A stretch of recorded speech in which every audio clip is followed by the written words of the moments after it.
And while everyone is still reeling from yesterday's horrific military report on the conditions in the hardest hit long-term care homes, there is an issue that has largely been overlooked: the devastating impact loneliness is having on residents who have essentially been locked inside with no family allowed to visit for over 2 months.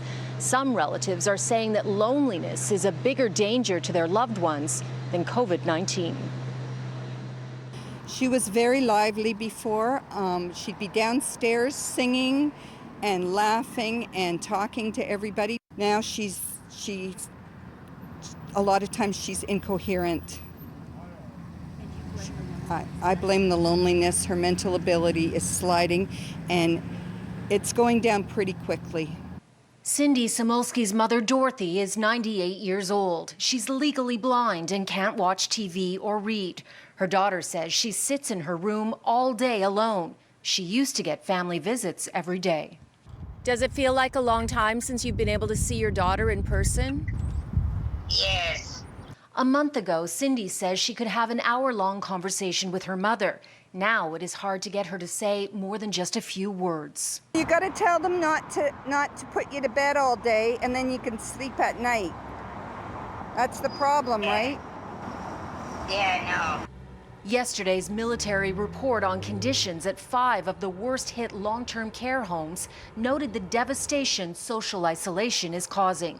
It states there was, quote, no psychosocial support for residents who have all of a sudden had their families taken away, and that the seniors said, quote, they're scared and alone and feel like they are in jail. Allowing families to see their loved ones, though, poses the very real threat of bringing COVID-19 into long-term care homes. But advocates say something needs to shift. You can't just leave people all alone in a room for months on end.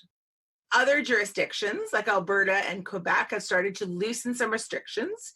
And Alberta, for instance, they have a model where you can have an outside visit with a designated essential person, and that's going very well. Why aren't we allowing physically distant visits in long-term care homes outside? They're seriously considering family visitor policies and consulting with stakeholders. So it is a balancing of risks. Cindy tries to talk to her mother on the phone every day.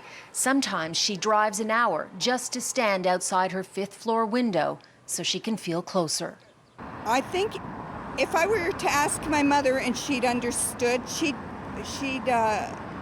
take a chance on COVID. It's all about quality of life now, and she doesn't have quality right at this point. Another key concern is that residents aren't eating properly. 90% of people in long-term care have some form of dementia and need the social cues they used to get in the dining room. Now they eat alone in their rooms, and staff don't always have the time to sit with them and feed them.